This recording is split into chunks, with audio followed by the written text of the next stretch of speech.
बिस्मिल्लाहिर्रहमानिर्रहीम, अस्सलाम वालेकुम, good morning and welcome to morning at home. मैं हूं आपकी मेज़बान जुगन काज़िम और आज मैं आपसे बात करूंगी उन अपने फेवरेट लोगों की जिनसे मैं बहुत फेवरेट क्रीचर्स की जिनसे मैं बहुत ज़्यादा प्यार करती हूँ। एंड आई एम श्योर कि बहुत से लोग जो इस वक्त शो देख रहे हैं वो भी अपने घर में इन क्रीचर्स से बहुत प्यार करते होंगे। वो कौन से क्रीचर्स हैं? बिल्लियाँ हो गई, डॉग्स हो गए, उसके अलावा चिड़िया वगैरह हो गई, लोग टर्टल्स भी रखते हैं, मछलियाँ भी रखते हैं। आज मैं आपसे व्यूअर्स पेट्स की बात करना चाहूँगी, पालतू जानवरों की बात करना चाहूँगी। वो एनिमल्स जो हम अपने घर में रखते हैं क्योंकि हमें जानवरों से प्यार है या हम किसी जानवर को सेव कर रहे होते हैं।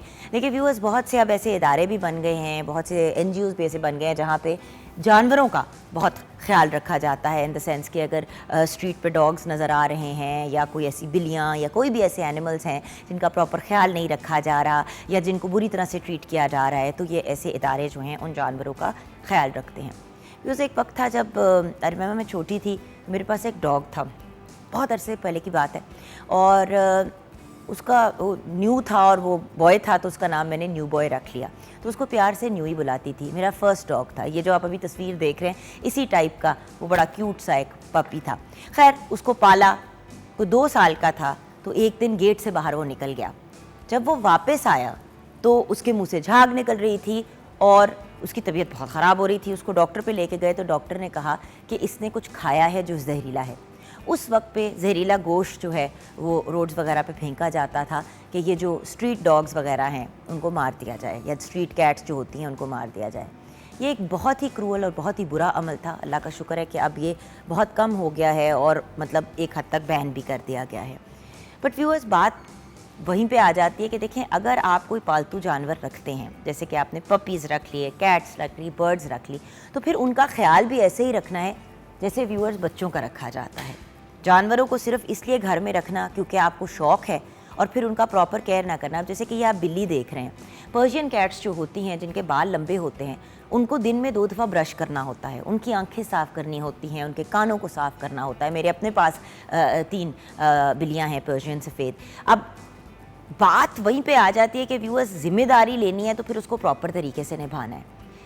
इंसान तो अपने मुंह से बोल के कह देता है मुझे ये चाहिए, मुझे वो चाहिए, मुझे पानी चाहिए, मुझे खाना चाहिए, मुझे मतलब जो भी इंसान तो अपने मुंह से एक्सप्रेस कर लेता है।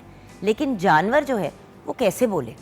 उसके साथ साथ एक और चीज़ जो मैंने लोगों को करते हुए देखा है, जो घर में मतलब जिनका पेट होता है वो तो बहुत ख्याल करते हैं, लेकिन जो बाकी घर के लोग होते हैं अक्सर, अब अगर बिल्ली है तो ऐसे ऐसे करके पैर मार मार के उसको डराना कि भाई वो बाहर निकल जाए। सोचने की बात है, अगर हम इतने छोटे होते जितनी आप ये बिल्ली देख रहे हैं, इसी साइज़ के होते, और हमारे सर पे एक ऐसी मखलूक जो हमसे कोई 100 गुना बड़ी है साइज़ में खड़ी होके कर रही हो, तो हम कितना डर जाएंगे और कितना सहम जाएंगे। ये भी छोटी छोटी चीज़ें हैं व्यूअर्स जिनका हमें ख्याल रखना चाहिए। अगर एक बेज़बान जानवर आपने रखा है, बेज़बान से मुराद ये जो आपकी ज़बान नहीं समझता, जिसकी ज़बान आप नहीं समझ सकते, तो फिर उसकी पूरी केयर करना ज़रूरी है। इसीलिए मैंने कहा जैसे बेबीज़ की करते हैं, न्यू बॉर्न बेबी भी आपको बता नहीं सकता, ज़्यादा से ज़्यादा रोएगा ना, वो भी आपको नहीं बता सकता कि उसको क्या चाहिए। तो हम क्या करते हैं, हम टाइम से खाना, टाइम से दूध पिलाते हैं, उसको पैम्पर चेंज करते हैं, खाना देते हैं, वो सारी चीज़ें करते हैं जो करने वाली होती हैं, इवन दो वो हमें नहीं बता सकता। सो अगर जानवर रखना है व्यूअर्स तो उसकी प्रॉपर केयर करनी है। कैट्स हो गई, डॉग्स हो गई। अब डॉग्स को भी वॉक कराना बहुत ज़रूरी है, उनको ब्रश करना बहुत ज़रूरी है। 4 डॉग्स हैं हमारे घर में, और अब उन 4 डॉग्स को डेली मैं वॉक पे लेके जाती हूँ। सुबह जब मैं अपनी एक्सरसाइज के लिए उठती हूँ तो सबसे पहले सुबह मैं डॉग्स को वॉक पे लेके जाती हूँ, उसके बाद अपनी बाकी की एक्सरसाइज घर आके करती हूँ, चेंज वेंज किया, उसके बाद काम पे निकल गई। फिर शाम को जब वापस आती हूँ तो बैठ के उनको आराम से, अपनी कैट्स को भी ब्रश करती हूँ, डॉग्स को भी करती हूँ, बच्चों भी साथ लगे हुए होते हैं। व्यूअर्स देखें, पेट्स आपकी फैमिली का हिस्सा बन जाते हैं। अब तोते हो गए, लोग चिड़िया रख तो रहते हैं, सिर्फ उसको बाजरा डालते रहते हैं। भाई उनकी खाने के लिए, उनकी ग़िज़ा के लिए बहुत सी ऐसी चीज़ें हैं जो ज़रूरी होती हैं, जो हमें पूरी करनी चाहिए। इसी तरह लोग मछलियाँ ले आते हैं घर, गोल्ड फिश ले आए, उसको रख लिया बोल के अंदर, उसको खाना नहीं डाला, उसके पानी को साफ़ नहीं किया, उसमें कोई ऑक्सीजन का सिलसिला नहीं बनाया, फ़िश मर गई, उसको फ्लश कर दिया। देखिए ये ज़्यादती है। अगर आप जानवर या कोई भी किस्म की इस तरह की मखलूक लेके आते हैं तो फिर उसका ख्याल ज़रूर रखें।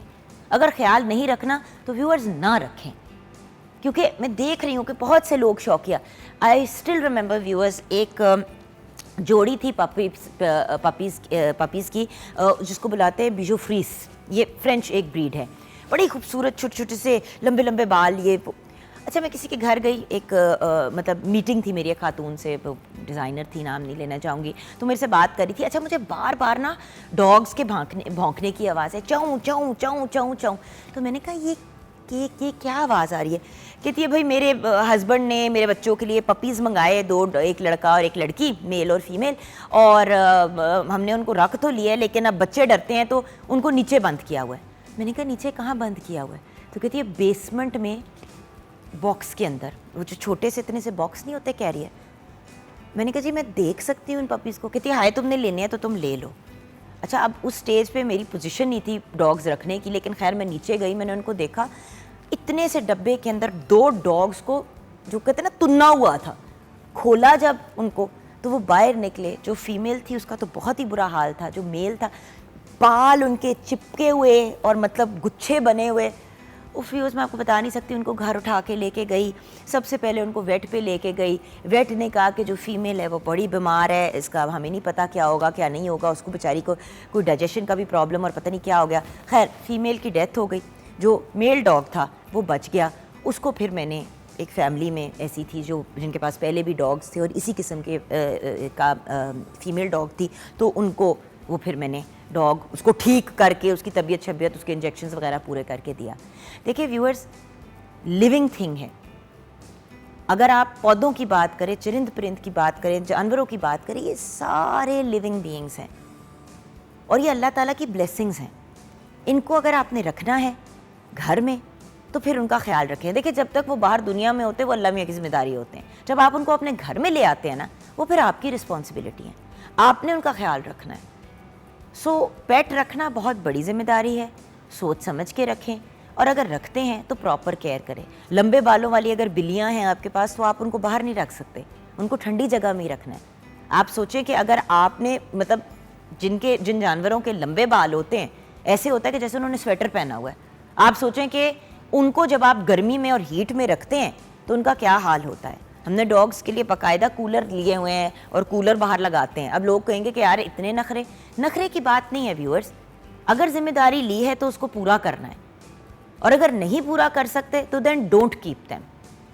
लोगों के डॉग्स बीमार होते हैं, वो डॉक्टर के पास ले जाते हैं, कहते हैं जी इसको मतलब आप इंजेक्शन दे के ना इसकी कहानी ख़त्म करते हैं बिकॉज हम नहीं इसको संभाल पाते। व्यूअर्स, ये बड़ी ज़्यादती है। देखिए अगर हमारा कोई फैमिली मेम्बर बीमार होता है तो तब तो हम उसका ख्याल रखते हैं ना। मुझे पता है लोग माइंड करते हैं कि भाई जानवरों को तुम इंसानों से कंपेयर करियो। देखिए रखना है तो फिर फैमिली मेम्बर की तरह रखें, नहीं रखना तो ना रखें। अच्छा, लोग गार्ड डॉग्स रखते हैं, उनको चेनों पे बांध देते हैं। आप सोचें कि आपको किसी चीज़ से बांध के बस रखा जाए और आप एक हद से ज़्यादा आगे बढ़ ही नहीं सकते और आप बढ़ने की कोशिश करते हैं तो आपकी गर्दन में खिंच पड़ती है। कितनी ज़्यादती है। ये तो वो जानवर हैं जिनको भागने, दौड़ने, उछलने, कूदने का शौक़ होता है। जब आप उनको बांधे रखते हैं तो वो अग्रेसिव हो जाते हैं, खुखार हो जाते हैं, फिर वो अटैक करते हैं, फिर लोग कंप्लेन करते हैं। देखिए जानवर बच्चों की तरह होते हैं, आप उनको जैसे लेके चलेंगे उनकी पर्सनैलिटी वैसी डेवलप होगी।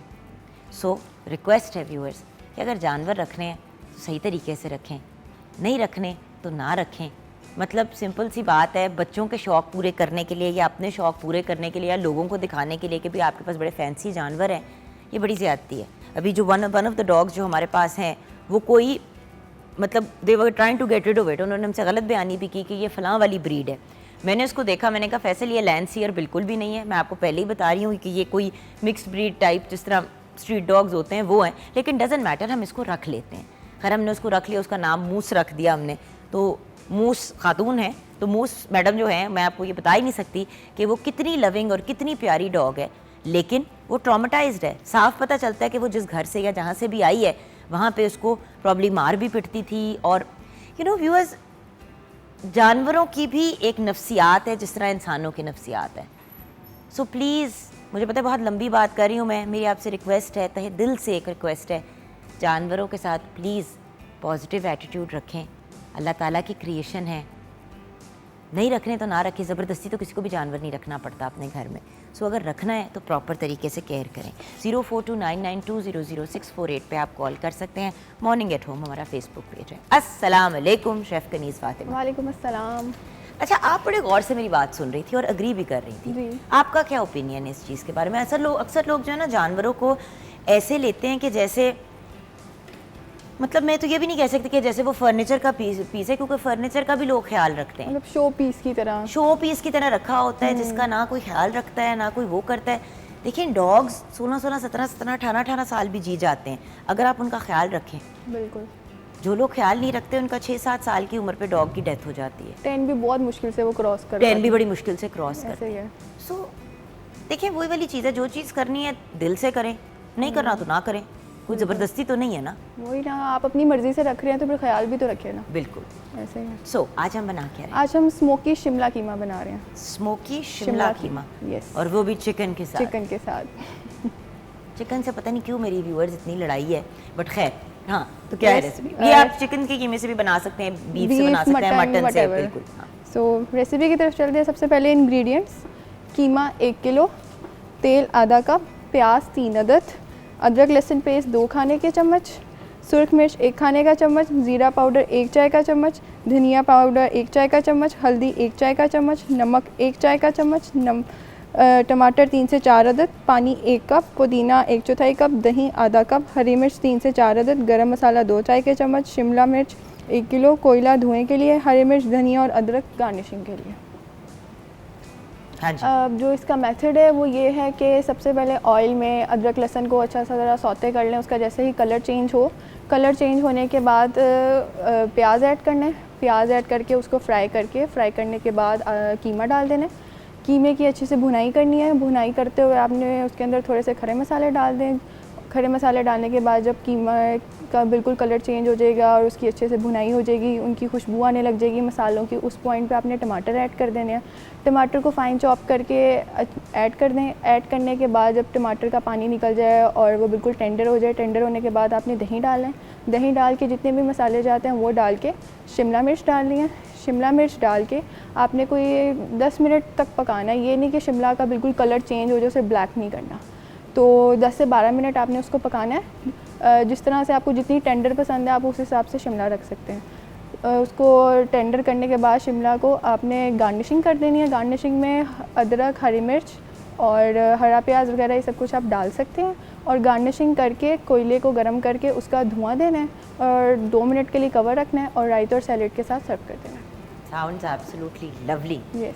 एंड मैं एक बात ज़रूर कहूँगी शेफ़ कनीज़ फातिमा के बारे में कि जो कनीज़ फातिमा हमारे पास शुरू में आई थी और जो अब है उसमें ज़मीन आसमान का फ़र्क है। मैं ऑन एयर आपको कमेंट करना चाहूँगी कि बेटा माशाल्लाह अब आप उस लेवल पे हो जहाँ पे आप अपना कुकिंग शो खुद होस्ट कर सकते हो। Thank you so much. Which is great. देखिए व्यूअर्स, वही वाली बात है ना कि वक्त के साथ इंसान में कॉन्फिडेंस भी आता है, इंसान के अंदर पॉजिटिविटी भी आती है।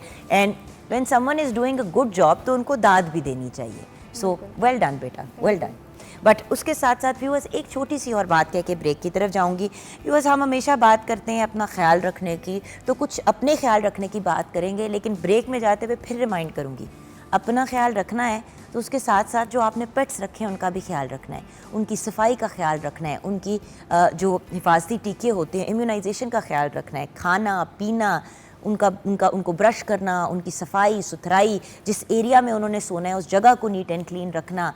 कैट्स हैं तो अगर उनका किटी लिटर है तो उसको रेगुलरली साफ़ करना। व्यूअर्स, ये सारी चीज़ें इस चीज़ के ज़ुमरे में जाती हैं। और ऑल्सो व्यूअर्स, घर में आपने पेट रखा हुआ है, पेट का हाल ख़राब है, उससे स्मेल आ रही है, तो आप अपने घर को जितना भी साफ़ सुथरा रख लेंगे, मतलब देखने वाले को तो यही नज़र आएगा ना कि आप एक्चुअली उतने नीट एंड क्लीन है नहीं जितना आप लोगों को दिखा रहे हैं। सो जहाँ घर की सफाई इंपॉर्टेंट है वहाँ अपनी ज़ात की भी साफ़ सफाई इंपॉर्टेंट है और अपने पेट्स वगैरह को नीट एंड क्लीन रखना भी बहुत इंपॉर्टेंट है। चिड़ियाँ रखी हैं तो उनके पिंजरे के नीचे वो जो बिट वगैरह और गंद हो जाता है उसको रेगुलरली क्लीन करें, रेगुलरली सम्राट एटलीस्ट 2-3 दफ़ा दिन में उसको नीट एंड क्लीन करें। देखिए व्यूअर्स, एक्स्ट्रा रिस्पॉन्सिबिलिटी ली है तो फिर उसको निभाना भी है। यहाँ पे हम ब्रेक की तरफ जाएंगे, ब्रेक के बाद जब वापस आएंगे तो स्किन की बात करेंगे। आजकल बहुत से डिफरेंट किस्म के फेशियल्स आ गए हैं जो डर्मेटोलॉजिस्ट, कॉस्मेटोलॉजिस्ट वगैरह ऑफ़र करते हैं, उनके बारे में बात करेंगे ब्रेक के बाद।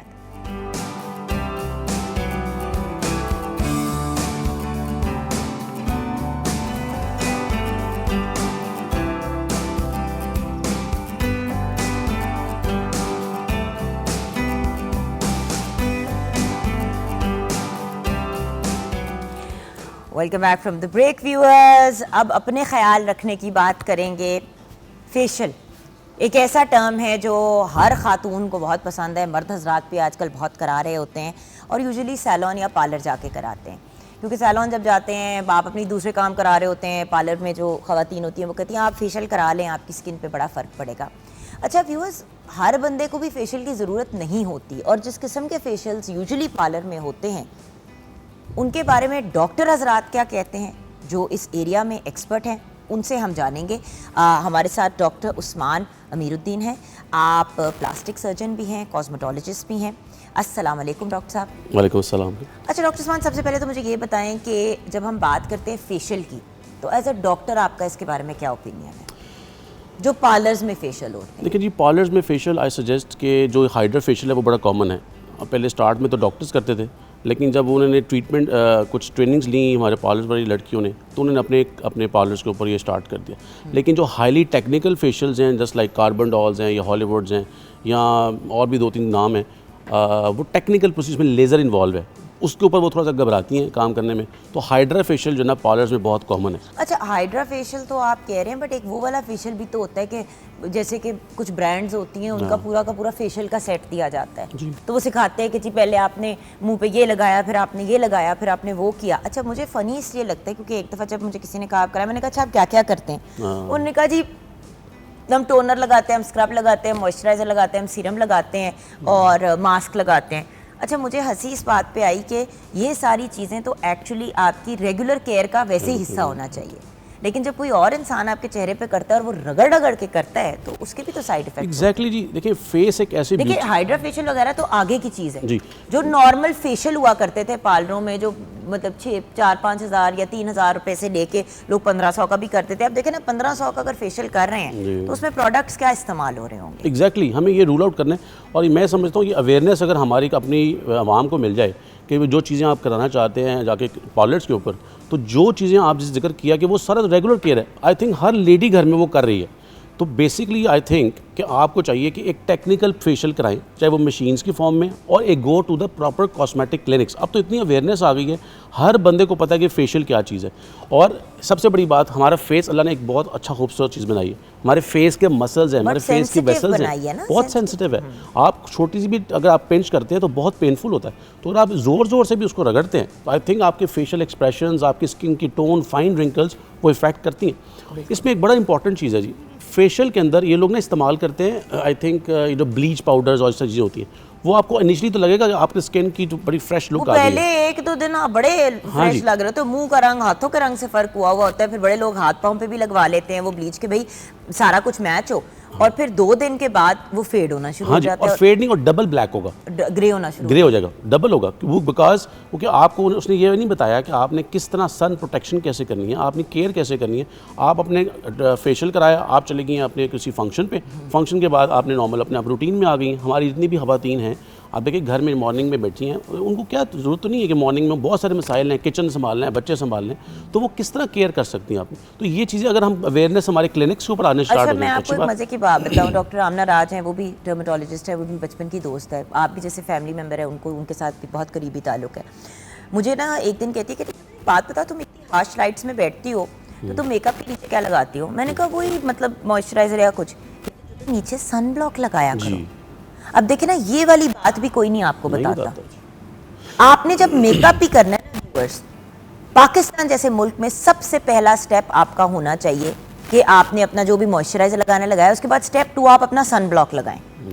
उसके 5 मिनट के बाद आप अपना मेकअप करना शुरू करें, ताकि वो थोड़ा अब्जॉर्ब भी हो जाए और आपकी स्किन को कवर कर ले।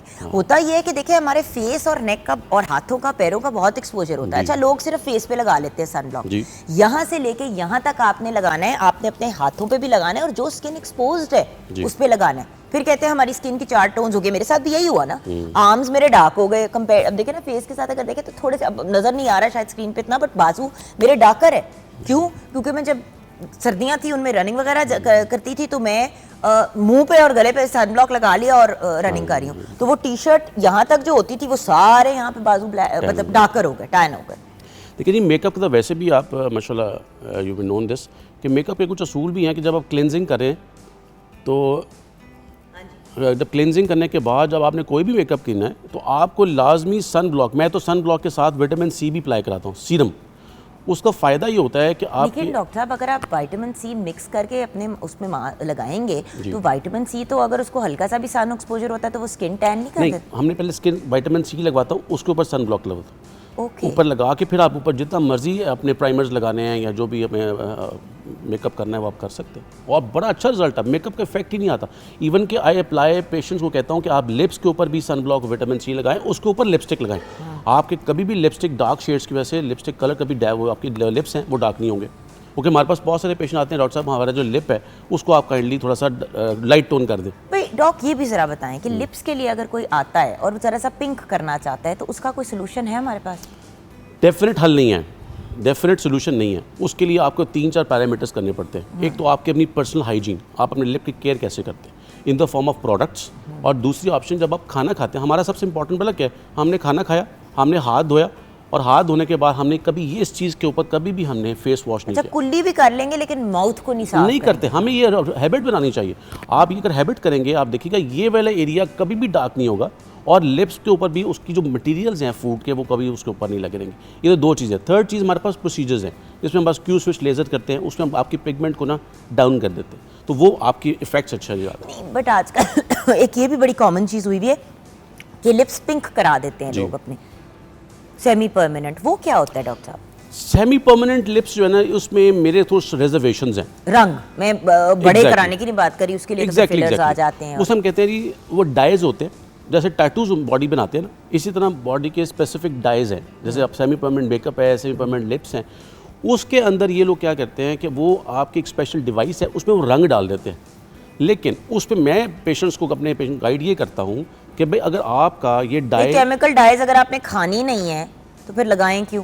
नहीं मैडम देखिए, सबसे बड़ी बात है, नहीं मेरा सवाल ये हमेशा बनता है ना, देखिए ना, हम जब नॉर्मल खाना खाते हैं तो लोग कहते हैं free of, it is free of dyes and free of all of that. अगर आपने खाना नहीं है तो जो आप चीज़ होंठ के अंदर भी लगाएंगे तो आपकी बॉडी में तो ऑब्जॉर्ब हो रहा है कलर, बॉडी भी ऑब्जॉर्ब हो रहा है। दूसरा आप देखिए कि आपकी स्किन, अल्लाह ताला ने 2 लेयर्स बनाई हैं स्किन की, अगर हम ऊपर वाली लेयर से उसको डीप डालते हैं तब वो स्टे करता है, अगर अपर लेयर पे डालते हैं फिर वो स्टे नहीं करता, 6 महीने भी नहीं चला और वो खत्म हो जाता है 3-4 मंथ्स 5 मंथ्स। लेकिन उसका एक इशू है, आप देखें हमारे, अगर बीइंग एज अ मुस्लिम हम देखें तो उसमें गुस्ल का एक बड़ा इंपॉर्टेंट एलिमेंट आ जाता है। अगर आपका पोर्स ओपन नहीं है और मसाम बंद हो गए और वो वाटर मसाम में नहीं जा पा रहा, तो how can you claim that कि I am free of this?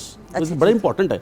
इसमें अपने पेशेंट जो मेरे पास आते हैं सेमी परमानेंट मेकअप्स के, उनको हम ये बात गाइड करते हैं कि ये इश्यूज़ हैं, और अल्हम्दुलिल्लाह मेरा ख्याल है कि अगर 10 लोग आ रहे हैं ना, उसमें से 8 लोग तो वापस चले जाते हैं। ठीक है। और 2 लोग ऐसे होते हैं जिनको वाकई कोई एक इश्यूज़ हैं। फॉर एग्जांपल, किसी को जल गया वो बंदा, किसी के आईब्राउज नहीं है, किसी के बाल नहीं है, किसी का यहाँ से लिप का पार्ट ख़त्म हो गया, हम उनको टेक्निकल मैकेनिकल वे में उसको ट्रीट करते हैं रिकन्स्ट्रक्शन फॉर्म। ठीक है। उधर हम पेशेंट को गाइड कर देते हैं, भाई ये एलिमेंट एक पार्ट होगा आपकी लाइफ का, आपने इसको एक्सेप्ट करना है, क्योंकि आप कॉस्मेटिक काम नहीं करा रही, आप अपना उसको बेहतर करने के लिए काम करा रही है, रिकन्स्ट्रक्शन की तरफ जा रही, तो वो अलाउड है। लेकिन कॉस्मेटिक के लिए मैं थोड़ा सा अपने आप को सेट बैक कर लेता हूँ। ठीक है। देखिए वो नीड बेस पे करें, मतलब उस तरह से तो फिर अपने पूरे मुंह को हम चेंज कर सकते हैं और इवॉल्व या डिवॉल्व कर सकते हैं। अच्छा, आज भी हम ऑन एयर एक फेशियल करेंगे जी, और वो लेज़र से करेंगे। वो लेज़र से जी। अच्छा, उसकी मैं बात अगले मरहले में करूंगी जब आप कर रहे होंगे, बट व्यूअर्स जैसे कि आप देख रहे हैं हमारा प्रॉपर यहाँ पे सेटअप लगा हुआ है, और हमने प्रॉपर इनकी मशीन मंगवाई है और कार्बन लेज़र हम करेंगे, राइट? लेकिन डॉक्टर साहब उसकी बात मैं आगे करना चाहती हूँ, मैं प्रोफाइलों की आपसे ज़रूर बात करना चाहती हूँ। प्रोफाइलों के बारे में बहुत सुना जा रहा है, उसको भी कहा जाता है कि उसको एक स्लाइटली इन्वेसिव फेशियल का नाम दिया जा रहा है। देखिए जी, प्रोफाइलो ट्रीटमेंट जो है ना, आजकल तो मार्केट में बहुत ज़्यादा इन है, everybody is getting into academies, और वो अकेडमी से वो चीज़ें सीख लेते हैं, और कुछ अकेडमीज़ ऐसी हैं कि जो are not working at the right spot, और वो क्या करते हैं, हम कुछ फिलर्स होते हैं, कुछ स्पेसिफिक प्रोडक्ट्स होते हैं, वो हम स्किन में इंजेक्ट कर देते हैं मल्टीपल लेवल्स के ऊपर जाके। ठीक है, ये प्रोफाइलो तो वो उसका फिलर की जो क्वांटिटी है या उसकी जो विस्कोसिटी है वो डिपेंड करता है फिलर की या उसकी क्वालिटी के ऊपर। जो बकाया फिलर्स है, जैसे लिप प्लम्स कर रहे हैं या बॉडी प्लम्स कर रहे हैं, वो डिफरेंट फॉर्म में आ जाते हैं, तो इसकी कंसिस्टेंसी में फ़र्क आ जाता है जी। वो हम क्या करते हैं, हम एक डिज़ाइन कर लेते हैं पूरा फेस, बेसिकली 10 पॉइंट्स होते हैं फेस पे और नेक पे भी कुछ पॉइंट्स उनको आपने इनहैंस करना है स्पेसिफिकली, क्योंकि ये अल्लाह ताला की बनाई हुई ब्यूटी है। अगर आप डिज़ाइन ज्योमेट्रिक डिज़ाइन बनाएं, लोग कहते हैं कि प्रोफाइलो कराए तो उससे आपका कोलेजन भी बनना शुरू हो जाता है और आपकी फेस फ्रेश लगना शुरू हो जाता है। कोई भी फेस में चीज़ डालेंगे, जब आपके खड्डा है कोई चीज़ तो ऑब्वियसली वो चीज़ लिफ्ट होगी तो आपको एक अच्छी लुक आ जाएगी। लेकिन अगर आप ये कहें कि एक फिलर की वजह से कोलेजन बन रहा है तो मैं उसको सजेस्ट नहीं करता। थ्रेड्स ऐसी एक ऐसी चीज़ है, आपकी प्रोसीजर्स लेजर ऐसी चीज़ है जो आपकी कोलेजन को बूस्ट करते हैं। तो वो जो प्रोसीजर्स हैं उनको आप प्रॉपर तरीके से फॉलो करें। लेकिन फिलर्स मैं नहीं समझता कि जी वो अच्छा, प्रोफाइलो एक फिलर है। इट्स बेसिकली फिलर क्वांटिटी होती है। वो हमारे पास एक स्पेसिफिक आता है, तो एम एल जो 10 ml है या 30 ml अकॉर्डिंग टू क्वांटिटी उसके ऊपर है, वो हम डिफरेंट पॉइंट्स के ऊपर लगा देते हैं। लेकिन व्यूअर्स एक बड़ा एक्सपेंसिव नुस्खा है, तो Exactly, बात ये है it कि is very मतलब लाखों में चली जाती है बात। सो आपको ऑप्शंस दे रहे हैं, बट अल्टीमेटली वही वाली बात होती है व्यूअर्स कि देखिए अगर आपकी डे टू डे अपने मुंह की केयर अच्छी है ना, तो आपको बहुत कम चीज़ों की ज़रूरत होगी और वक्त के साथ ज़्यादा से ज़्यादा थोड़ा सा बोटॉक्स करा लिया, कोई फिलर करा लिया, उससे ज़्यादा आपको ज़रूरत नहीं पड़ेगी। लेकिन अगर बर वक्त लाइक 25 साल की उम्र के बाद आप किस एज पे वैसे इन चीज़ों को स्टार्ट कर देना चाहिए ताकि हम अपनी एजिंग को डिले कर सकें? आप देखिए मैडम, डिले से मुराद मैं फिलर्स और बोटॉक्स की नहीं बात जी, कर मैं रही, समझ गया। आप जैसे लेजर्स और नेचुरल चीज़ों की बात कर रहे हैं। देखिए 25 के बाद आपका कोलेजन कम होना शुरू हो जाता है, तो क्या करें फिर ऐसा? स्टार्ट में देखें, क्योंकि देखिए माएँ जो देख रही हैं जिनकी हाँ। बच्चियां यंग हैं, उनको एटलीस्ट वो अच्छा मशवरा अभी दे सकती हैं, क्योंकि मोस्ट लोगों को 35 की उम्र पे आके होश आती है कि यार कुछ स्किन का करना चाहिए, उस वक्त तक डैमेज हो चुका होता है। असल में अगर आप कंपैरिजन करें ना दो एराज को, एक वो एरा जिसमें लेडीज़ आपकी हमारी जो माएँ हैं, वालदा हैं, उनके लेवल के ऊपर जब वो जवान थी तो उनकी जो केयर थी वो क्या सिंपल क्या ऑर्गेनिक फूड्स को ज़्यादा प्रेफर किया करती थी, स्ट्रेस लेवल कम था। भाई देसी घी निकाल रहे, देसी घी बन गया, मुंह पे भी लगा लिया, बालों पे भी लगा लिया, मॉइस्चराइज ही कर रहे होते थे ना, केमिकल फ्री मॉइस्चराइजिंग थी जी, सोचे कम थी ना जी। अब अ लॉट ऑफ थिंकिंग है, आप ये भी सोच रहे हैं वो भी सोच रहे हैं। आपने नोट किया हर बंदे की यहाँ पे लाइन पड़ी हुई है जी, पड़ जाती कॉन्स्टेंटली, जो आप सोच सोच के फ्राउन करते हो वो लाइन पड़ जाती है। और अब देखें कि जब हमने एग्जाम्स पास किए हैं 22 साल के 20 साल, हमें तो पता नहीं होता कि कमाना भी कुछ चीज़ होती है। अब क्या है, अब 20-22 साल की उम्र में they want to become a jack of all trades, और they are comparing the people जो आपकी हाई लेवल पे बैठे हैं, उनको उस लेवल पे पहुंचना चाहते हैं। तो वो जो स्ट्रेस है ना, I think stress is the umbrella for the destruction of the beauty. तो आप स्ट्रेस को कोशिश करें कम से कम रखें। अब आ जाए केयर के ऊपर। केयर में मैं समझता हूँ कि हर 20 साल से लेके 28 साल की उम्र तक एक वाहिद एज है जिसके अंदर आपकी यूथ और आपकी बॉडी स्ट्रीट यंग होती है, एस्ट्रोजन पीक पे होती है। इसमें जो हमारी होती है कि हम फ्रेश लगें, सारा कुछ लगें, आपको चाहिए अपने फ्रूट्स को, अपनी वेजिटेबल्स को आप इन्वॉल्व करें, वाटर इनटेक अच्छा करें, ये सारा प्लान अपने साथ लेके चलें।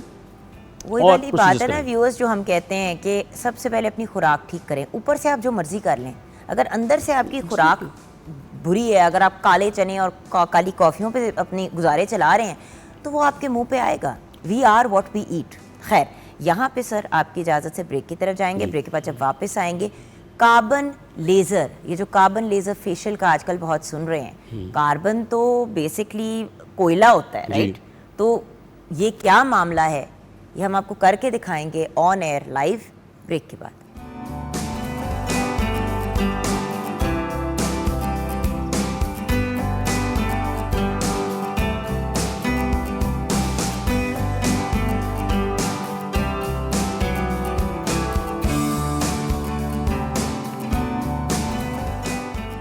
Welcome back from the break viewers. Doctor Usman Amiruddin हमारे साथ हैं। डॉक्टर साहब, अब हम ऑन एयर व्यूअर्स को कार्बन फेशियल करा के दिखाएं। अच्छा, ये कार्बन फेशियल आखिर है क्या, थोड़ा सा इसको एक्सप्लेन, बल्कि चलते हैं यहाँ पे हमारे साथ असिस्ट कर रही हैं सुंबल। अस्सलाम वालेकुम सुंबल बेटा, कैसे हो? और सुंबल के साथ आज हमारे मॉडल हैं सुलेमान। अस्सलाम वालेकुम सुंबल। चलो, तो हम अब जानेंगे कि कार्बन, ओए ये इनके मुंह पे क्या किया आपने, हमारे मासूम से सुलेमान के आधे चेहरे पे आपने क्या कर दिया? देखिए जी, ये हमने अपने व्यूअर्स के लिए बड़ा इंपॉर्टेंट ये डिस्कशन है। मैंने कहा मैं एक जगह टिक जाऊं ताकि आप डिस्टर्ब ना हो और आपका वो प्रॉपर तरीके से वो फ्रेम वगैरह बना जी, थैंक यू जी सर। अच्छा, हमने पेशेंट्स को इसलिए आपको ये हाफ फेस के ऊपर ये कार्बन लगाए और हाफ को हमने ओपन छोड़ा, जस्ट टू मेक श्योर कि लोगों को पता लगे कि हमारे फेस पे क्या क्या इश्यूज़ हैं। अगर आप ये देखें कि देयर इज़ अब मिलाजमेटिक पैच है, छोटा सा बिल्कुल है, आ रहे हैं आपको, स्पॉट्स नज़र आ रहे हैं। ये स्पॉट्स मिलाजमा के फॉर्म में। सनब्लॉक नहीं लगाते सलमान, तुम काम किधर करते हो और तुम देखो जरा, सनब्लॉक नहीं लगाते? सच बताओ। नहीं लगाया ना। जैसे यही होता है ना व्यूअर्स के, यंग एज में हम लोग एहतियात नहीं करते, फिर चीज़ें हो जाती हैं और फिर वो परमानेंट हो जाती हैं। तो ये जी एक तो मलाजमा पैचेस हैं, दूसरा लोगों को एक्ने स्कार्स एक्ने आ जाता है, वो निशान छोड़ जाता है, तो उन पेशेंट के लिए भी है। दूसरा यू कैन नोट कि ये थोड़ा सा अगर हम फोकस करके देखें तो ये ओपन पोर्स हैं माइल्ड से थोड़े से, बिल्कुल इस ये इधर अंदर अंदर की तरफ, एग्जैक्टली हाँ। और ये फाइन रिंकल्स हैं, ये सारे इन सारी चीज़ों के लिए। सुलेमान एज क्या है आपकी बेटे? 21 साल एज है। आप जी। सोचे कि 21 साल पे सुलेमान से हद्दी हो गई है।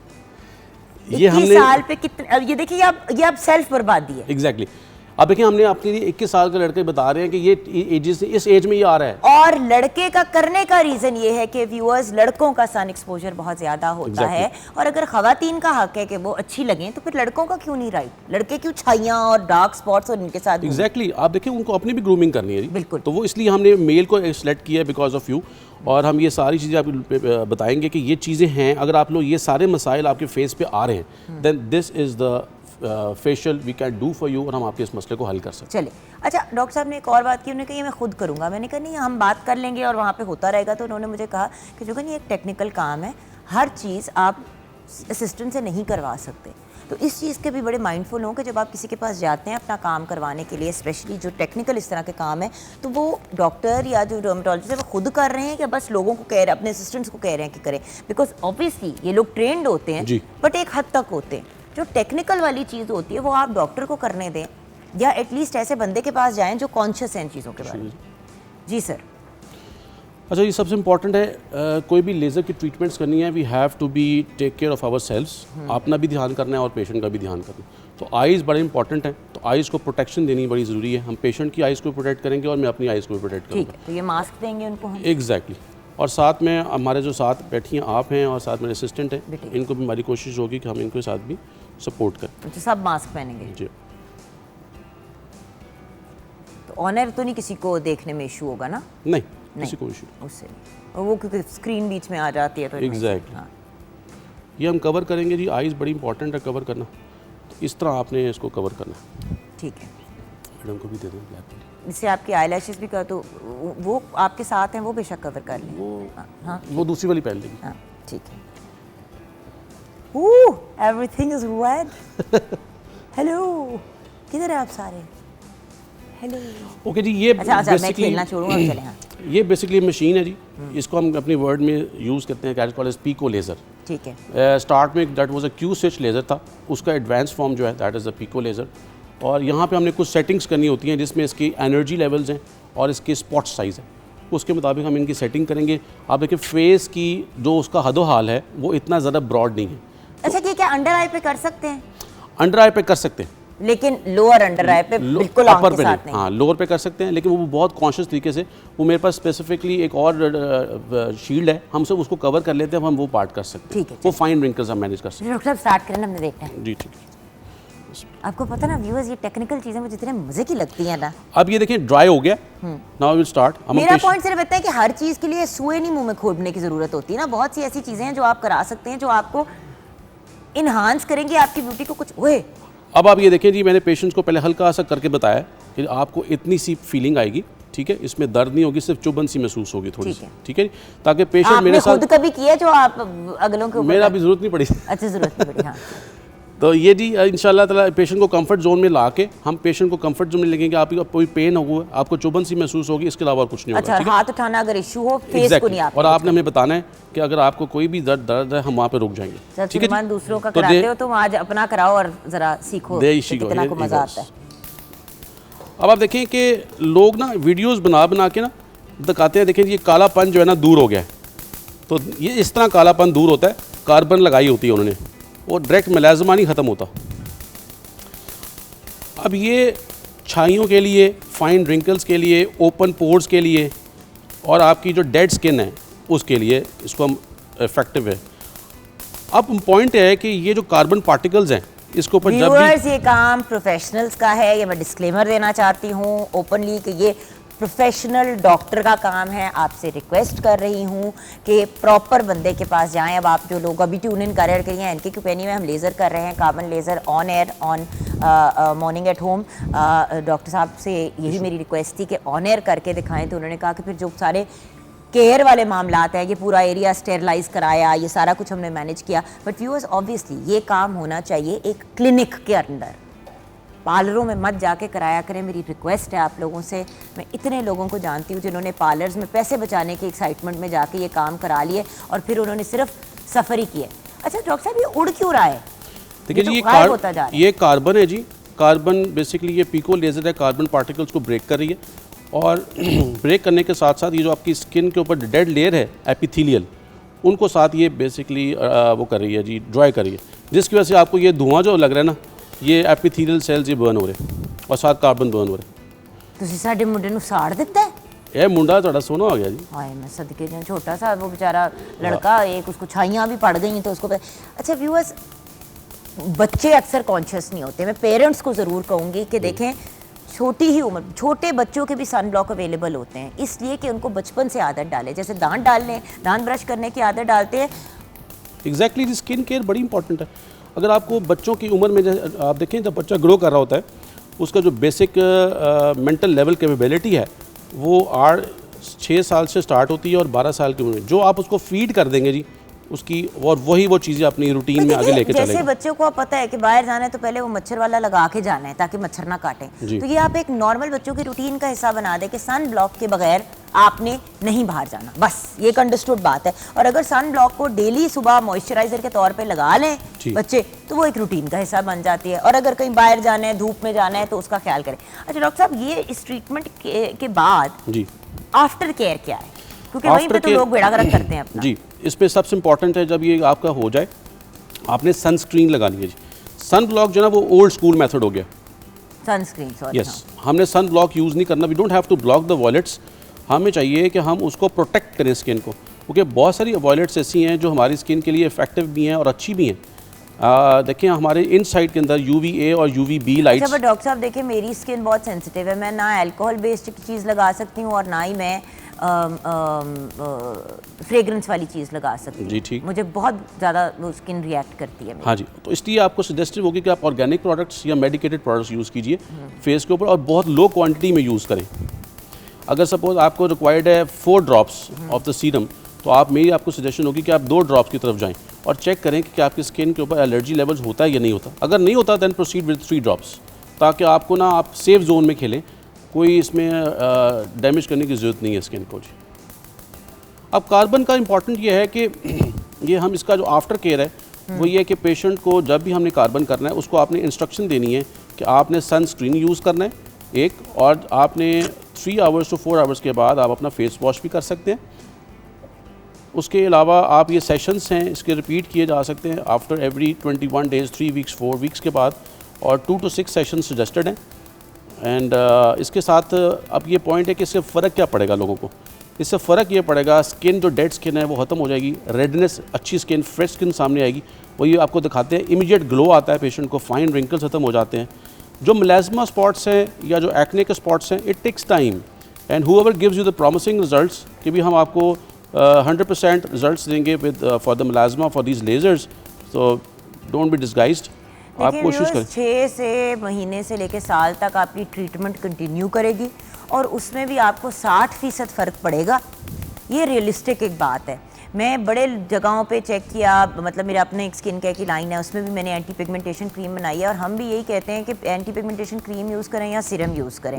उसमें हमने विटामिन C भी कंबाइन की हुई है और उसके अंदर हमने ग्लाइकोलिक एसिड भी इसलिए डाला हुआ है क्योंकि आपको पता है वो स्किन का एक लेयर रिमूव भी कर देता है, बिल्कुल ठीक, बड़े जेंटली। तो एक कॉम्बिनेशन में हमने वो बनाई है चीज़। बट वही वाली बात है ना व्यूअर्स, के जब कोई कहता है कि 100% खत्म हो जाएंगे, हम कहते हैं हल्के हो जाएंगे, पहले से बेहतर हो जाएंगे जी। बिल्कुल, ये सोचना कि 100% पिगमेंटेशन चली जाएगी, देखें आप बड़ी से बड़ी ट्रीटमेंट करा लें, कोई अभी तक पिगमेंटेशन का 100% सोल्यूशन नहीं निकला। मैं सजेस्ट करता हूँ बट उसको आप रोक सकते हैं, रिड्यूस कर सकते हैं, और वहां पे रिड्यूस करने के बाद उसको थमा सकते हैं जी। देखिए ऐसे लोग भी हैं जिनकी हल्की सी छाई थी और वो फिर काले पैचेस पड़ गए, और अब वो काले पैचेस आपको पता है कितने मुश्किल हो जाते हैं रिमूव करना। ट्रू जी, ट्रू। जैसे ही शुरू हो पिगमेंटेशन आपको महसूस होना शुरू हो, you should immediately get it dealt with, right doctor साहब? एग्जैक्टली, इमीडिएटली आपको उसी वक्त स्टार्ट कर लेना चाहिए। और मैं समझता हूँ कि दवाइयों के साथ, प्रोसीजर्स के साथ, please take your self care, अपनी एस्थेटिक्स को लर्न कीजिए। अब तो इतना एडवांस काम हो गया, हर बंदा चीज़ें मैनेज कर सकता है। अपनी डाइट को मैनेज करें, अपनी एक्सरसाइज को मैनेज करें, और मैं ये समझता हूँ कि ये सारा कुछ जब करेंगे ना, तो ट्रीटमेंट जो आप लेंगे उसमें फिर आपको भी फ़ायदा है और हमें भी फ़ायदा है। डॉक्टर साहब फाइनल मैसेज आपका, ये तो काम हम कंटिन्यू कर रहे हैं, आपको व्यूअर्स दिखा भी दिया है, कार्बन लेजर से ना डरने की ज़रूरत है ना ही फ्रीक आउट करने की ज़रूरत है। ये अगर हम सलमान बेटा जागे हुए हो, सो रहे हो? अच्छा ओके, हाँ ठीक है, जागो। अब आप कंपैरिजन देखें, उतार लूँ जी हाँ, अपनी अनैक जो आपने मुझे पहना हुई। जी बिल्कुल। वैसे इसी के साथ शो करना चाहिए, कसमें बड़ी ज़ेन किस्म का मूड हो जाता है बंदा। अच्छा नहीं, हाँ एग्जैक्टली। तो ये मुझे डिफरेंस देखना है। हाँ जी देखिए, डॉक्टर साहब, there's a marked difference। Yes, skin tightening भी हुई है, स्किन के ऊपर जरा सुलेमान का हिस्सा भी। ऐसे आ जाए थोड़ा सा, ये ऐसे कर लें, ये देखिए। अगर आप ग्लासेस उतार के इस तरह स्ट्रेट फेस करा लेते देना हैं, डॉक्टर साहब तो ले it लीजिए। will- हाँ ठीक है, पर ठीक है डॉक्टर साहब, ऐसे ठीक है बेटा, सीधा करें जी। फेस अपना। अब ये देखें ना व्यूअर्स, यहाँ पे थोड़ा सा लिफ्ट भी आया है, बेहतर भी हुई है स्किन, और ये इम्प्रूव करती रहेगी। और स्किन टोन देखिए जी कितनी फ्रेश, बिल्कुल। इमीडिएट रिजल्ट्स हैं इसके। और दूसरी साइड पे बेटा फेस टर्न कर। और आप ये देखिए कि इसके अंदर ये आपकी देखें, छाइयाँ। छाइयाँ भी हैं और ये पोर्स भी नहीं है, इधर पोर्स आपके देखिए शाइन कर रही है, ग्लासी स्किन इफेक्ट दे रहा है। तो ये बड़ा इंपॉर्टेंट है जी, डिसाइड करना कि कितनी एनर्जी रखनी है, स्किन को कैसे देखना, उसके मुताबिक आपने मशीन पे सेटिंग करनी। Awesome, thank you so much doctor साहब, आपकी टीम का भी शुक्रिया। व्यूअर्स, हम एक छोटी सी ब्रेक की तरफ जाएंगे, आप हमारे साथ रहिएगा।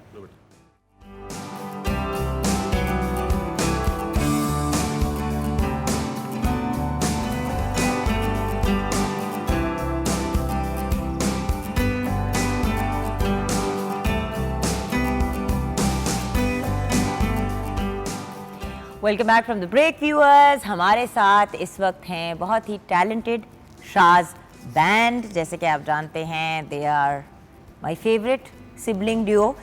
ज़मीर खावर हमारे साथ हैं और दानिश मुमताज़। अस्सलाम वालेकुम। वालेकुम अस्सलाम। कैसे हैं आप? बिल्कुल ठीक ठाक। अच्छा, आज आपसे म्यूजिक सुनना है, जी। बातें मैंने किसी और से सुननी है। Done. डन हो गया? Done हो गया। ओके, मैंने कहा इजाज़त ले लो, अपने बच्चे हैं घर के तो थोड़ा सा माजिद में बाल कटा लिए। हाँ, मैंने कहा जरा थोड़ी टर्बन चेंज करके ना थोड़ा होना चाहिए, इस तरह भी लुक आनी चाहिए। हर हफ्ते तुम्हारी कोई नई लुक होती है, मुझे समझ ही नहीं आती, दो दिन गौर से देखना पड़ता वो है। लोग हर बार। पहचानते नहीं है ना बाहर, फिर जब बाहर जाते हैं कोई पहचानता नहीं है तो फिर टर्बन उतार दी मैंने आज। क्या मैं करूं इसका? Anyway, and then of course we have the very talented and brilliant Hamza Shaikh with us. आज कुछ इनके बारे में, इनके करियर के बारे में भी इनसे बात करेंगे, बिकॉज बहुत से लोग कुकिंग, बेकिंग, पेस्ट्री, इन चीज़ों की तरफ आते हैं, दुकानें खोल लेते हैं और एक वो सेटअप बन जाता है, बट इन्होंने बड़ी मेहनत की है कि अपनी एक पूरी पर्सनालिटी क्रिएट करें और लोगों को प्रेजेंट करें बड़ी छोटी एज से। तो हमजा शेख हमारे साथ हैं। अस्सलाम वालेकुम। वालेकुम अस्सलाम एंड सलाम, thank you so much for having me, बहुत शुक्रिया। अच्छा हमजा, सबसे पहले तो करियर की आपकी बात करने से पहले कुछ बेकिंग वगैरह की टिप्स भी आपसे लेनी है, जी। लेकिन उससे पहले मैं आपसे बात करना चाहूँगी पेट्स की। जी you are an animal lover just like I बिल्कुल, एम। बिल्कुल। और शुरू में शो के ये बात मैंने बड़े सख्त अल्फाज में कही कि भाई अगर रखने हैं आपने घर में जानवर बिल्कुल तो उनको फैमिली की तरह रखें, और भरपूर अगर जिम्मेदारी तरीके से। उठाई है तो उसको हाँ, पूरा करें, अदरवाइज ना रखें। देखें मैं कोई जानवर ये नहीं कहता कि मुझे रखो, एग्जैक्टली ये आप अपनी मर्जी करते हैं। एग्जैक्टली ये एक लाइफ लॉन्ग कमिटमेंट है। अगर आप एक खरगोश भी घर पे ला रहे हैं ना तो उसने 10 से 12 साल जिंदा रहना है, 18 साल तक भी जाती हैं कुछ ब्रीड्स। तो ये नहीं है कि आप लाए हैं कोई ये कैंडी है जो आपने खा ली और वो ख़त्म हो गई है, या एक चॉकलेट बार है जो आपने बस रात तक ख़त्म कर दिया है। It's a life long commitment. जो छोटे छोटे बज्जीज नहीं हम लाते, ऑस्ट्रेलियन तोते जिसको हमारी छोटी, लोकल हाँ, जुबान में प्यारी। कहते हैं, वो भी तकरीबन 12 से 16 साल तक, 18 साल तक जिंदा रहते हैं। सोचे 12-16 साल जिंदा रहते हैं, लोग लेके आते हैं 2 हफ्ते Exactly. बाद, 3 हफ्ते बाद वो मर जाते हैं या 2 महीने बाद, और कहते हैं हाँ जी बस इतनी उनकी Exactly, लाइफ कि हमने इतनी उनकी लाइफ नहीं होती। और नॉर्मली जब बात होती है कहते हैं जी हमने पानी नहीं डाला, अम्मी पानी डालना भूल गई, हमने दाना नहीं डाला। तो जब भी आप एक पेट लेके आए तो आप उसके राइट्स को पढ़ के, देख के, पूरी एक रिस्पॉन्सिबिलिटी के माइंड के साथ भाई लेके हर आए। जानवर की अपनी खुराक होती है। अब मैंने ये देखा है कि ऐसा भी हुआ कि लोगों के पेट्स की डेथ हो गई क्योंकि वो उनको खुराक ही गलत दे रहे थे। गलत दे रहे थे। अब बड़े कुत्ते को दूध डालने की जरूरत नहीं होती, हाँ ना जी। ही कैट को आपको दूध डालना चाहिए। हाँ, लैक्टोज इंटॉलरेंट होते हैं most of the mammals. Most cats जो होते हैं वो गाय का, काऊ का दूध नहीं पी सकते। इनके लोग special पेट्स अपने formulas लेके आते हैं। और रोटी देखिए उनकी मेन खुराक है प्रोटीन। डॉग्स और ये वुल्फ से बने हुई हैं सारी ब्रीड्स, तो इनकी मेन खुराक है प्रोटीन, मीट, एग्स और इस तरह की चीजें, चिकन के spare parts. You just can't feed them रोटी, चावल, दूध, बचा हुआ किचन का खाना। तो you have to make sure कि अगर आप नमक और ये चीजें तो वो खा नमक, ही नहीं एग्जैक्टली, सकते। ऑयल, गार्लिक इज वेरी चीन टॉक्सिक, जहर है उनके लिए, बिल्कुल। चीनी, तो it's a life long commitment. जिस तरह मैं आपको अपना बताता हूँ, मेरे जो डॉग्स हैं, जो मेरे पास तकरीबन 64 डॉग्स हैं। हाँ जी, तो मेरे पास तकरीबन 64 डॉग्स हैं, हमारे पास एक गधा है, 2 बकरियां हैं, एक बंदर है और 7 कुछ तोते हैं, कुछ 6-8 तोते गधा हैं। भी है, यानी कि मेरा हाँ। भी मेरी भी खानदान से नहीं आपके नहीं साथ। नहीं नहीं नहीं। अच्छा, अच्छा वो अब वो भी रेस्क्यूड है, तो वो उसको हमने बड़े अच्छे तरीके से रखा हुआ है। बल्कि कल परसों में अपने स्टाफ के साथ मजाक कर रहा था कि अब तुम लोग ना बाइक पे या छोटी गाड़ी पे सामान लेना ना जाया करो, गधे पे बैठ के जाया करो। फ्यूल प्राइसेस की ऐसी स्पाइक आई हुई है कि तुम लोग गधे का इस्तेमाल करो। तो वो जो है ना, बस उसको पका के ना खा लेना, क्योंकि ये भी तो एक बहुत बड़ा नहीं, प्रॉब्लम अच्छा है ही ना। Has been around with us from last 8 years. 8 साल से 8 गधा पाला साल हुआ से है। हमारे पास है। Cute। और उसकी उसका बड़ी नाम मजे क्या है? उसका नाम कोई नहीं है, उसको सारे गधा ही कहते हैं, पर मैं उसकी स्टोरी बड़ी मजे की है, मैं आपको बताता हूँ। वो आया, खैर, गधे को गधा ना कहें तो और क्या अच्छा मैं कहें? आपको उसकी स्टोरी सुनाता हूँ, हमने पकड़ा कैसे था। We were expecting our first child, तो हमें ना लगा ये कोई प्रेग्नेंट गधा खातून है जो भाग रही है रोड्स पे। प्रेग्नेंट गधा खातून। हाँ, मतलब मुझे लगा ये फीमेल गधा है जो भाग रही है रोड्स पे डिफेंस में ना। He was just rushing around. तो मैंने ना अपने घर कॉल किया कि अब्बू को पता ना चले, तुम जो बुलान है ना वो लेके आ जाओ, वील लोड दी हेल्पलेस एनिमल, हम उसको घर ले आएंगे। जब हम उसको घर लाए, उसने एक पीछे वाला विंड स्क्रीन भी तोड़ दी और साइड वाला मिरर भी तोड़ दिया। जब घर लाए तो उतारा, हमें पता चला ये तो लड़का है।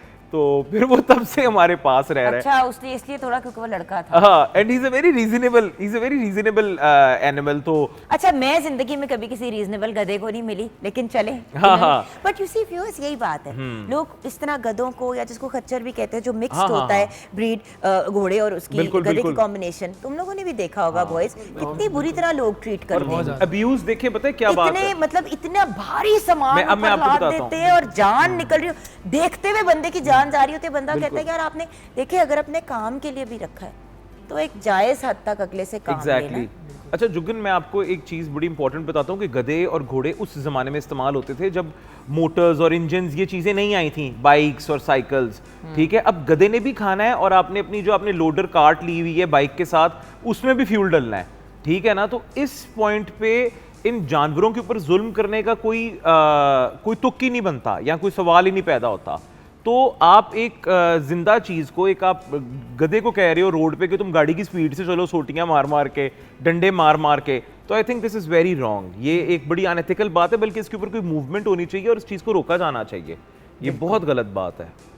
अच्छा, so then my question is कि जब इंसान ने जानवर रखना है तो कौन सी चीजों को कंसिडर करके रखना अच्छा। चाहिए? क्योंकि देखो, आप वेरियस पेट्स रखते हो। बिल्कुल। मेरे भी घर में माशाल्लाह 3 बिल्लियां हैं, 4 डॉग्स हैं। Amazing। हसन ने स्यापा डाला हुआ है कि आई अच्छा। Want a turtle, I want a turtle. हम अभी उस पे सोच विचार कर रहे हैं कि बिल्लियां ही ना खा जाए उस मासूम को। तो अभी हम इसके ऊपर, वही वाली बात है ना, अब आप जानवर ऐसे अगर रखें जिनकी आपस में बिल्कुल, नहीं exactly। होती। अब डॉग्स हमारे बाहर होते हैं, कैट्स हमारी अंदर हैं, और डॉग्स जो बाहर हैं उनके लिए कूलर भी लगाया हुआ है। हर चीज मुझे एक दो proper लोगों ने facility। कहा ना कि नखरा तुम्हारे तो डॉग्स का इंसानों से ज्यादा नखरा है। मैंने कहा बात ये कि अगर उनको रखा है इंसानों वाले घर में तो कम से कम उनका ख्याल तो रखें। ह्यूमन ट्रीटमेंट तो दें उनको। अब 3 डॉग्स के तो मेरे छोटे बाल हैं, एक डॉग के लंबे बाल हैं, जो गोल्डन रिट्रीवर है। अच्छा, उस बेचारी amazing। का मैं क्या करूं? उसको मतलब उसका नाम गोल्डी, अब गोल्डी को मैं क्या करूं? उसको तो जरूरत है। अच्छा, मेरे भी जिस तरह में हस्कीज भी हैं, मेरे पास लैब्राडोर्स भी हैं, and even the stray dogs. हमारे जो नॉर्मल डॉग्स हैं, अगर हमें कोई इंजर्ड मिल जाता है या कोई इस तरह का मसला होता है तो उसको हम लाते हैं घर और प्रॉपरली उसको आइडेंटिटी देते हैं और इज्जत से रखते हैं उसको। I have a separate home जहाँ पे हमने पूरा एक सिस्टम बनाया हुआ है। तो yesterday one of our very dear dogs, lady finger उसका नाम था, उसकी एम्पूटेटेड लेग थी। भिंडी। हाँ, लेडी फिंगर। और वो हमारा सही गार्ड डॉग था, वो हमारे रेजिडेंस कितने वाले घर साल में से रहता थी? है। 7-8 8 साल। वो बस उसको एकदम फीवर, एकदम स्पाइक आई है, उसमें उसकी ऑर्गन फेलियर हुई है, and with in a few hours she passed away. so sorry, तो I'm हाँ, बस वो I can understand, it's very painful. एक बड़ा एक अजीब सा ये एक कल मैं जब इसके बाद कल मेरी एनिवर्सरी भी थी, तो मैं उसके बाद ना डिनर पे निकलना था बच्चों के लिए ना, तो मैं बड़ा अपसेट था। तो मुझे अनमोल कहती कि माय वाइफ के तुम रहने दें हमजा, हम नहीं जाते। मैंने कहा यार ये तो फिर एक ज़िंदगी का सिलसिला है ही साथ साथ, तो फिर ये आपको पता है when you have so many animals तो कुछ ना कुछ हर टाइम हो रहा होता है। बिल्कुल। पर बहुत कुछ अच्छा भी होता है। अच्छा, एक बात बताओ हमजा, अब मैं बात करना चाहूंगी करियर की। देखो, तुम ये फिलैंथ्रोपी के काम तो करते रहते हो, हाँ जी। तो अपने करियर को कैसे टाइम देते हो? अच्छा, बेकिंग, कुकिंग। अच्छा, पहले तुम हर चीज बनाते थे, अब तुम बहुत पेस्ट्री शेफ टाइप हाँ, मैं आपको बताता हूँ। पर तुम्हारे दूसरे खाने इतने इसमें लजीज होते थे यार। नहीं तो हम वो भी सेवरी भी इंशाल्लाह करेंगे ना। याद है कुछ जब जरा- हम प्राइवेट चैनल पे साथ किया करते हाँ, थे काम, और बिल्कुल। हमने बड़ा अरसा काम हाँ, किया, हाँ, हाँ, for बिल्कुल, 5 years ago। बिल्कुल, exactly। तो हमजा आप इतने लजीज खाने बनाते थे बिल्कुल, जो नहीं इंशाल्लाह बेकिंग से हटके थे। सेवरी को भी हम आगे लेके चलेंगे, और कस्टमाइज्ड में तो हम कर ही रहे हैं सेवरी और ऑर्डर्स और केटरिंग में, पर देखें इंशाल्लाह सेवरी को भी आगे लेके आएंगे और करेंगे। अब इन चीज़ों दोनों को बैलेंस करना, बच्चों को, घर को, एनिमल्स को, it's more of a responsibility and time distribution. अगर आप अच्छे से अपना टाइम अच्छे से आप डिस्ट्रीब्यूट कर लो कि आपने कौन सा टाइम किस चीज़ को कहाँ देना है, और आप सिस्टम बना लो, तो फिर हर चीज़ अच्छे से बैलेंस में चलती रहती है। But it is challenging, we can not travel easily, we can not go out of the country और सिटी और कहीं भी, क्योंकि हमें इनके ऊपर नज़र रखनी पड़ती है। कुछ सीनियर डॉग्स हैं, कुछ यंग डॉग्स हैं, हर जानवर, every animal is like an individual. हर किसी की अपनी रूटीन है जिसको हमने फॉलो करवाना है, तो फिर उसके हिसाब से फिर हमें सब कुछ मेंटेन करना पड़ता है। ओके, सो मुझे ये बताओ कि as far as your baking and stuff is concerned, कुछ चीज़ें अगर हमारे साथ शेयर करो, कुछ इंपॉर्टेंट टिप्स, बिकॉज आजकल हर कोई बेकिंग कर रहा है। अच्छा, मैं और बिल्कुल आप देखो ना, हर बंदा जो है, मतलब Everybody। शौकिया फनकार भी बहुत से हैं, और दैट्स फाइन, मतलब हाँ, करना चाहिए। बेकिंग बड़ी एक रिलैक्सिंग एक्टिविटी है, मैं खुद बड़ा एंजॉय करती हूँ। थेरेप्यूटिक है, आप घर पे करें। अच्छा, मैं इसमें अगर आप एंटरप्रेन्योरशिप की तरफ बात करें तो उसकी चीज़ें अलग हैं, पर अगर आप नॉर्मली घर पे बेकिंग कर रहे हैं तो कुछ बेसिक इक्विपमेंट के साथ आप बहुत अच्छी बेकिंग करके बच्चों को घर पे नॉर्मली ट्रीट कर सकते हैं, उनके लिए तो चीज़ें ये बना बता दो सकते कि हैं। कौन सी इंपॉर्टेंट चीज़ें हमें खरीदनी चाहिए। अच्छा, सबसे पहले तो you have to have a very good oven, ठीक है। ओवन, ठीक है। It's one time investment. आप इलेक्ट्रिक ले लें, आप गैस को अपने अच्छे से सेट करवा लें। अगर गैस में आपके थर्मोस्टेट या थर्मोमीटर नहीं है तो 1200-1500 रुपये का आता है, वो आप लगाएं। उसके बाद नीचे आप उसकी हीट चेक करें, इवन है, और उसमें आप अच्छे तरीके से अपनी चीज़ें बेक करें। फिर you have to have moulds, proper लोहे के मोल्ड्स, वो इतने महंगे नहीं हैं, आप वो यूज़ करें। आपके पास एक बेसिक इक्विपमेंट, विस्क वगैरह, बोल्स, ये चीज़ें होनी यार चाहिए। वो इतने महंगे महंगे मिक्सर्स मिलते हैं नहीं वो, अच्छा वो तो ज़रूरी है? लाखों में चले गए हैं ना, तो उससे हैंड मिक्सर आता है, आप उसको यूज़ करें, ठीक है। आप हैंड मिक्सर नहीं तो आप हाथ से विस्क करें। एक केक तो आप हाथ से बना ही सकते हो, पर क्रीम विप करने के लिए कुछ चीज़ों के लिए आपको हैंड बीटर की ज़रूरत पड़ेगी। तो वो I think one time investment है, 4 से 8 हज़ार के अंदर डिफरेंट क्वालिटीज़ के मिल जाते हैं। But I think as an activity अगर बात करें तो हैविंग पेट्स ऑल्सो बच्चों के लिए एक बड़ी पॉजिटिव एक्टिविटी है, उनकी जिम्मेदारियां लगाएं। Baking is a wonderful thing जो आप अपने देखिए। अब स्कूल्स तो खुल रहे हैं, लेकिन पेरेंट्स को ऑब्वियसली जब बच्चे घर आते हैं तो कोई ऐसी रिलैक्सिंग चीज़ भी करनी होती है ना। जिनके छोटे बच्चे होते हैं उनके होमवर्क्स तो होते नहीं है, तो फिर उनको ऑक्यूपाइड रखना होता है, और हर बच्चा जो है वो बाहर जाके उछल कूद नहीं भी करता। सो ये बड़े अच्छे ऑप्शंस है लोगों को, बच्चों को गैजेट से दूर करने के। मेरे बच्चे सारा दिन बिल्लियों के साथ खेलते रहते हैं, डॉग्स के साथ खेलते रहते हैं। नूर हर रोज जाती है और कोई 4:30 बजे से लेके कुछ 6-6:30 बजे तक बाहर ट्री हाउस में डॉग्स के साथ ये वो बाहर उछल कूद के आती है, और उसको बिल्कुल डर नहीं लगता क्योंकि उसके सामने अच्छा, मैं आपको बताऊं, बच्चे एम्पैथेटिक, बच्चों को बच्चे ट्रेन भी हो रहे होते हैं of giving back to the society, और केयर और प्यार की उनको हम आदत भी डाल रहे होते हैं इस तरह कि it's not always about us, it is about everybody else as well. जब आप उनको जानवरों की केयर पे लगाते हो ना बच्चों को, कि आप इसका पानी देख लो, आप इसका खाना देख लो, गो फीड देम बिस्किट्स और कुकीज, तो आप बच्चों को आप ये भी ट्रेन कर रहे होते हो, एम्पैथी, प्यार करना आप उनको वापस से सिखा रहे होते हो। तो this is a very positive thing as well. बिल्कुल। अच्छा हमजा, यहाँ पे ब्रेक की तरफ बढ़ना है, हमारे जो 2 टैलेंटेड यंग मैन हैं उनसे भी कुछ सुनना है। बिल्कुल। मेरा एक अपना एक गाना है अनरिलीज, वो मैं चाहूँगा। आज मौसम भी है, दस्तूर भी है, और इतनी खूबसूरत बैठी हुई है लेडी हमारे सामने हमेशा की तरह, हमारी आप ही, हमारी मामा। बिल्कुल। और आपके लिए एक स्पेशल गाना है, मेरा अपना गाना है, बहुत जल्दी रिलीज़ हो रहा है, तो मैं आपको वो सुनाता हूँ। ओवर टू यू बेटा।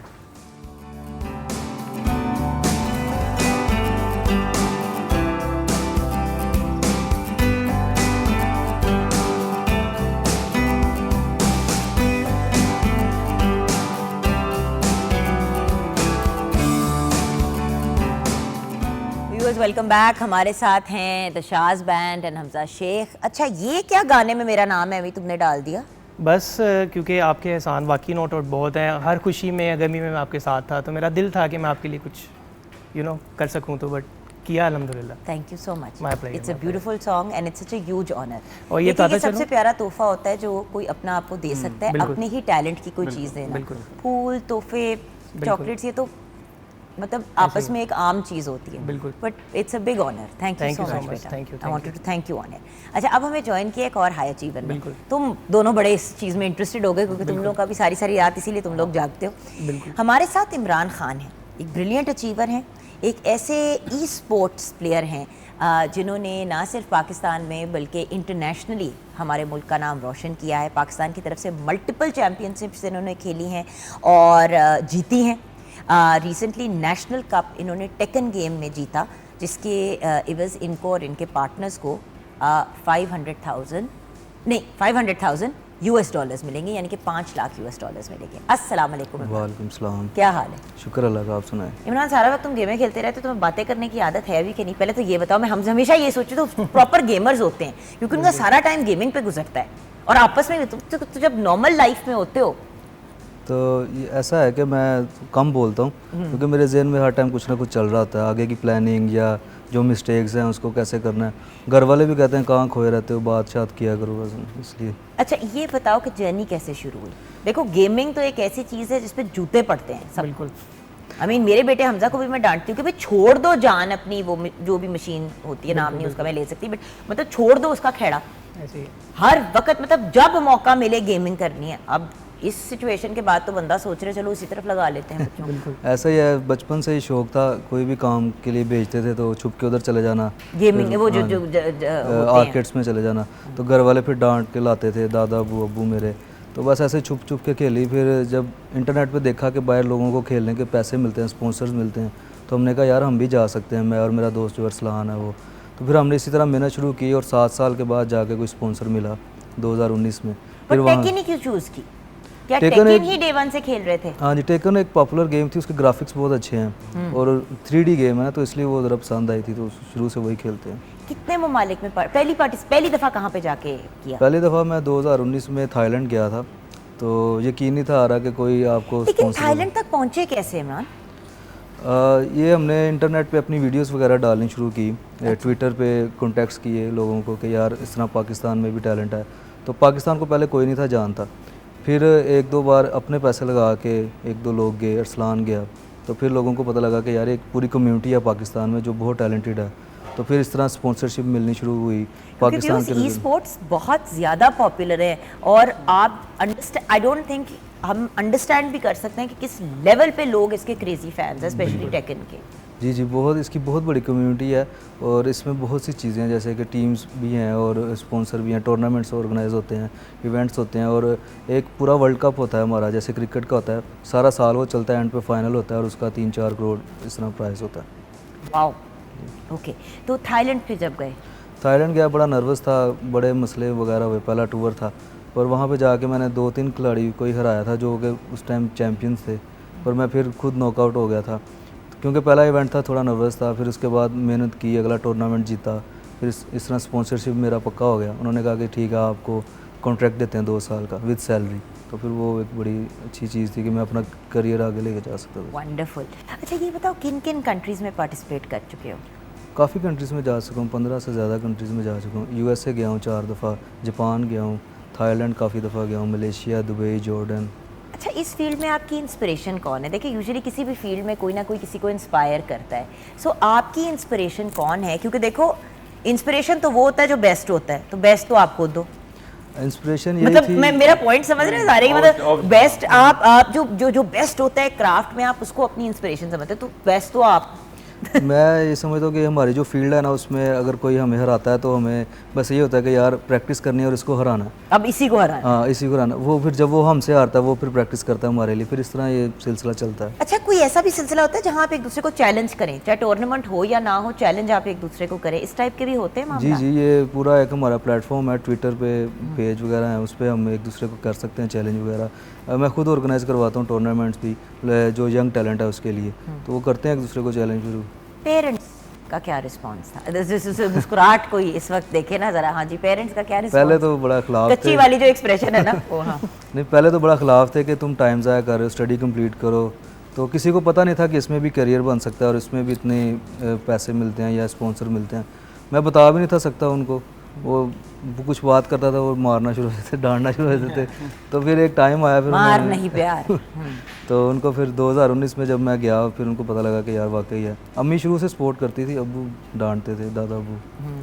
तो बट अब क्या रिस्पांस है? अब क्या फैमिली की रिएक्शन है? कुछ समझ आई है उनको? कभी भी नहीं समझ आई? अब तो वो खुद उठाते हैं कि प्रैक्टिस करने नहीं जाना, सोए हो। क्या बात। सुबह वेरी गुड। व्यूअर्स कैसे पल्ला पलटता है, हम ही चपेड़े लगाते हैं और फिर खुद ही घूम के कहते हैं ओए जाना नहीं प्रैक्टिस करने। बच्चा बैठ के सोच रहा होता कि जाऊं या ना जाऊं, किथे किथे किथे जावा, मैं जावा तो किथे जावा।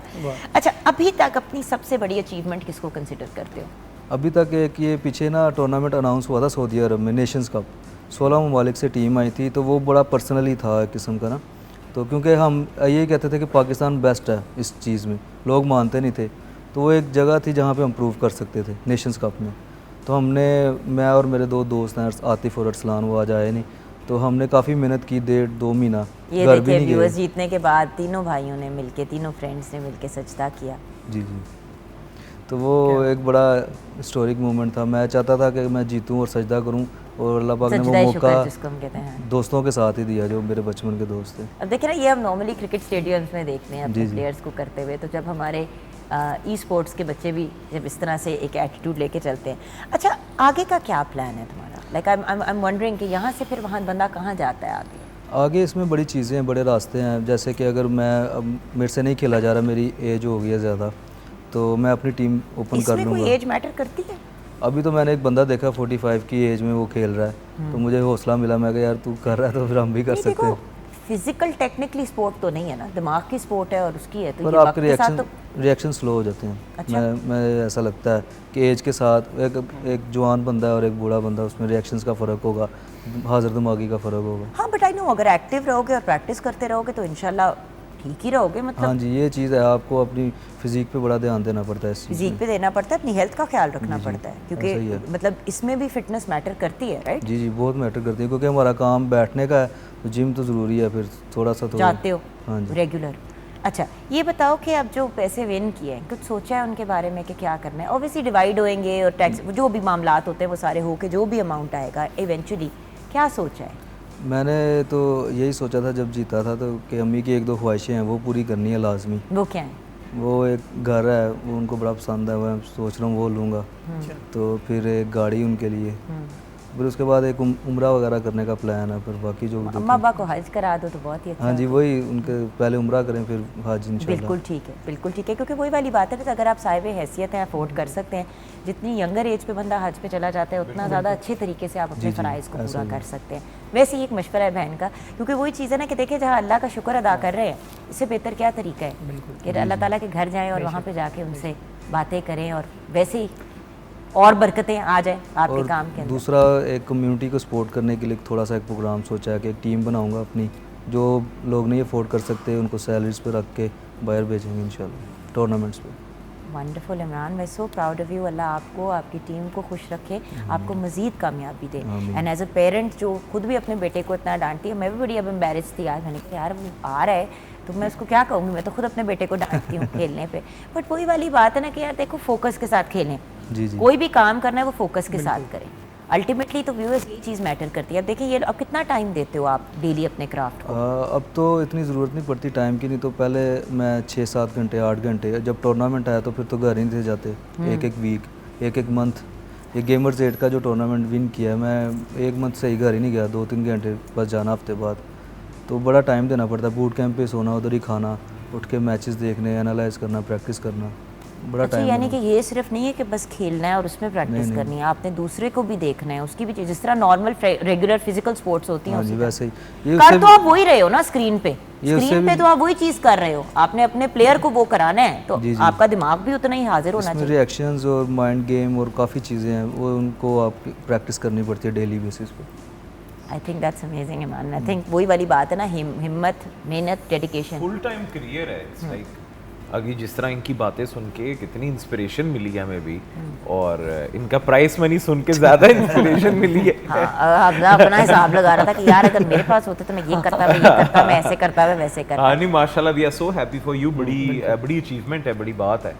इट्स अ प्रॉपर स्पोर्ट, जिस तरह ये बता रहे हैं कि वहीं रहना, देखो वहीं ई स्पोर्ट्स खाना। तो पूरी दुनिया में बड़ी देर से पॉपुलर है। पाकिस्तान में इमरान और इनकी टीम जैसे लोगों ने मिलके जो है एक रिकग्निशन क्रिएट किया। देखो ज़माना बदल गया अब हमजा, बिल्कुल। सिर्फ एक ही कोई तरीका नहीं है पैसे कमाने का, बहुत से तरीके, हज़ारों तरीके। एग्जैक्टली। और क्योंकि दुनिया ग्लोबल विलेज बन गई है तो व्यूअर्स किसी भी तरह से आप पैसे कमा सकते हैं, आई मीन घर बैठे आप अपनी बिजनेस स्टार्ट Online, कर लें बिल्कुल, online. exactly. I mean the world wide web www.whatever ने दुनिया खोल दिया है, राइट? एग्जैक्टली ये ट्रू है दैट कि स्ट्रीम भी करते हैं इसकी लाइव और यूट्यूब से YouTube से भी पैसे हाँ जी। आते होंगे। और एक दो वेबसाइट्स हैं उन पे हमारा लिंक दिया हुआ है, डॉलर्स में वो पर आवर के हिसाब से हमें मिलते हैं अगर किसी ने सेशन बुक किया है।